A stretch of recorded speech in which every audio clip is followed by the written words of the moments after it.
Back with you tonight here on In Focus. Contradictions about Sergeant Thabo Mosia's forensic qualifications came to light during cross-examination in the Pretoria High Court today.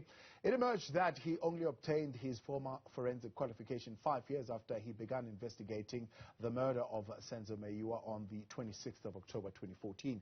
Defense lawyer Zandile Mshololo had sought to obtain admission that Mosia couldn't have been properly qualified to secure the Vosloorus crime scene. Arguing his expertise, Sergeant Mosia said he had already completed several advanced internal police courses in the field of forensic. Joining us now to share some light into the forensic training and qualifications is General Secretary of the Independent Policing Union of South Africa, Mpho Kwinika.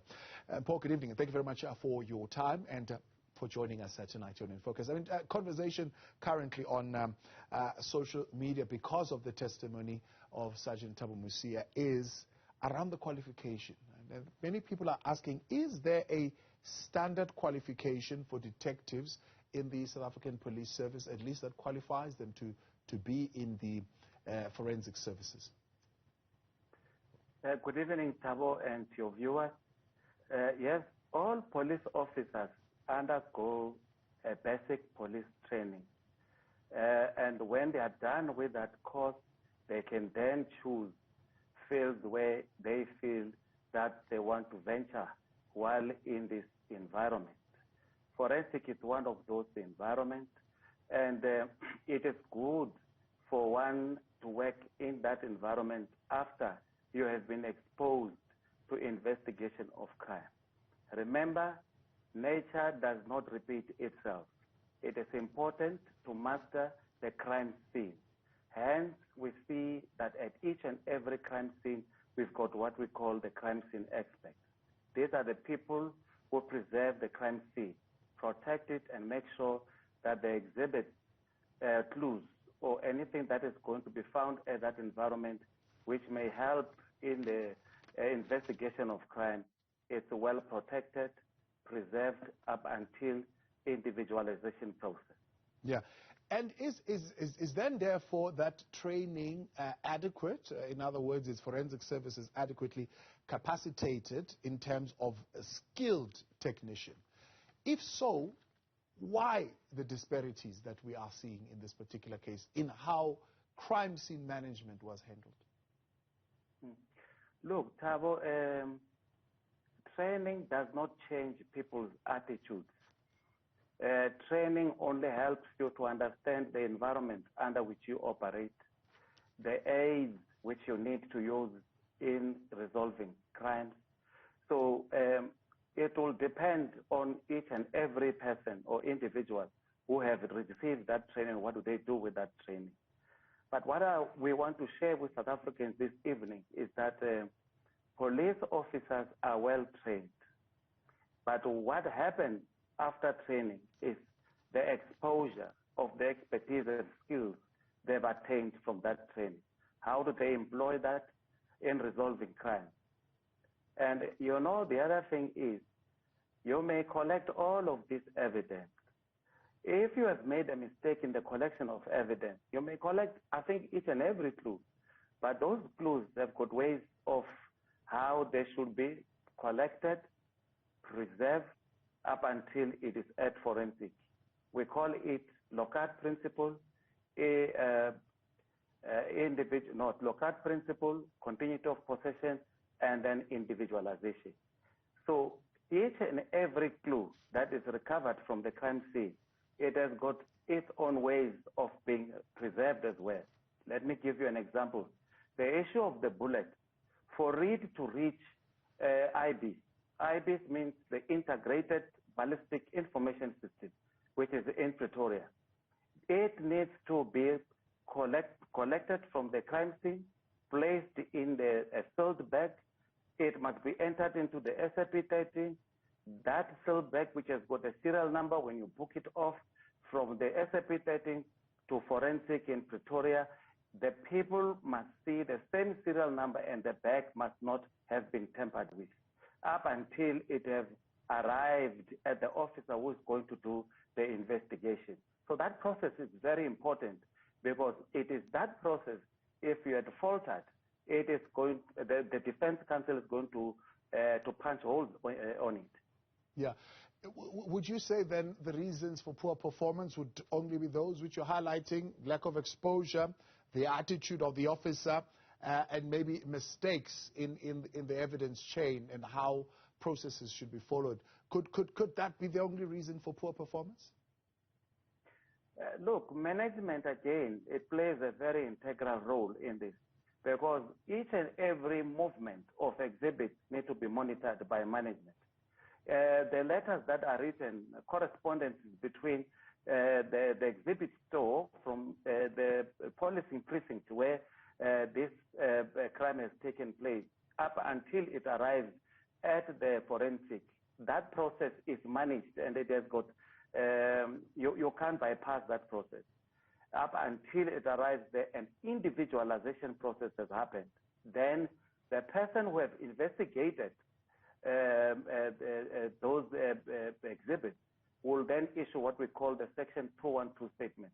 That is called an expert statement. So that person who will issue that statement will have to go to court like Sergeant Mosia to go and be cross-examined, because the state must prove beyond reasonable doubt that the people who are arrested are correctly linked to the crime scene, and the exhibits which were found from the crime scene were properly preserved and legit. Yeah. In a dialogue that was held in Parliament probably about 8 years ago, if not more, the presenters who were there at the time making presentations, a number of people, including Institute for Security Studies, the Public Service Commission, and so on, even the ministry itself was there. One of the things that were highlighted, for example, around the challenges in detective work: one, detective services didn't have adequate numbers, right? Two, language barriers were highlighted as some of the issues that bring about poor performance. High degree of corruption, inadequate expertise and supervision, as well as inadequate resources. Are these things still prevalent? Do they still feature in 2022? That was one of the outcomes which were very unpalatable to police officials, and especially those who are attached to detective services, because not many of them were consulted, to find out what the impediments are in making sure that they do proper investigations of crime. I remember during that time, they even introduced what we call the paralegals to come and assist with the obtaining of statements. That was very insulting, because we left a very, very important aspect of why detective services were not investigating crime to the fullest. It is because of the shortage, the critical shortage the detective services had. And the model of policing that we have introduced at crime office. Remember, when you go to Crime Service Center, we used to have what we call the crime office, manned by detective services personnel themselves. And they will have to rotate to make sure that dockets are properly taken, and statements are properly taken, and that where there are exhibits, they are collected and properly sealed or preserved. Where there are suspects, that the suspects are raided. So that process, according to our understanding and the experience we had at that time, it was done professionally. Yes, we still have got critical shortage of detectives. We've got 17,000 detective services in the whole country of about plus minus 60 million people. So these 17,000 detectives we are referring to are the detectives who are doing general investigation, organized crime, serious and violent crime, and corruption cases. But serious offenses, and I'm talking about serious organized, serious corruption cases, and serious, those crimes are now being deferred to be investigated by the Hawks. But the Hawks as well, it's a few number that they have there. I think they are less than 4,000. They are supposed to be 7,000. So the critical shortage of manpower in that environment makes detective personnel to cut corners. So you're saying that these are challenges, in your view, that can easily be addressed through additional funding? Look, not only additional funding, because it's not more about cash, it's about quality personnel in that environment. Let me give you an example. The issue of processing of dockets from crime from the charge office, that must change.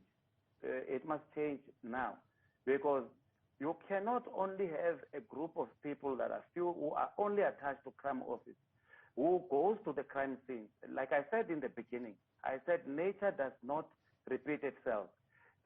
If you don't get your crime scene correct, you have lost the case. So the people who investigate crime, they need to go to crime scene. Not that you have a group of people who sit at client service center and their job is to attend to crime scenes and hand over the dockets to detective services. That's wrong. Because detectives also become stale. They need to always and frequently, as frequently possible, also attend to crime scene, because that is where crimes are won. You won't win a case if you don't know how the crime scene looks like. Is there then leadership and commitment and prioritization in the area of, one, the modernization of forensic equipment and methods, two, the establishing of specialized forensic processes, as you're talking now, things like optimization, how you do it better, but also develop capacity for support for detectives? Look, all the experts whom we refer to as aides, people who assist in investigation, they are not situated at the policing precinct environment. They are all centralized. They are somewhere in Silverton here in Pretoria. So it depends on what kind of expert are we looking for. If we talk about rape case, we're talking about the experts who are going to analyze the swaps. If we talk about guns which are used, we are talking about people who are going to investigate, the issue of firearms, which is IBs. So it's different kind of fields of expertise which police officers are manning. But remember, this is a scarce skill department. This department allows even the National Commissioner of Police to appoint, without looking at certain criteria, allow people from outside to enter that environment because of the qualifications which they have, other than normal police officials. But the experience we have is that a good expert is a person who is exposed or who was exposed to investigation of crime. Because you now know that when you are busy analyzing this kind of an exhibit, what is it that you want to do? You want to link the suspect. You need to link the suspect from the crime scene. And I think this was playing very supreme in the case that we see in a public space recently. Yeah. Now, you're saying police were quite offended by, for example, the suggestion that they be given paralegals to go with them to crime scene to take statements and so forth and so on. One of the other suggestions by the Institute for Security Studies was a mentorship program where you bring in advanced and well-experienced retired investigators to be in some kind of mentorship program. Would police be open to that? Were they completely rejecting that idea as well? No, look, I think the police accepted this, but you must remember the way it was introduced. It's like the police environment is very difficult to work at, Thabo. And you'll find that there are people who say, no, I will not stay here anymore. And then they leave this environment because they say it's not paying well. And then they go out. Then later on you bring them, but at a higher rank. You don't consider the people who really stayed with you, during the trying times when people left you. But you still go out and look for the very same people who left you when you needed them most. You bring them now at a higher level to come and manage those people who stayed with you. I think that is what the members have rejected outright. But, expertise is needed. People who have got expertise, I think the members had always cherished this. But we must be an institution that keeps on producing good detective services. And that is why we are saying crime office must be changed to introduce, or not even introduce, but to make sure that it produces the best detectives that we used to produce in the past.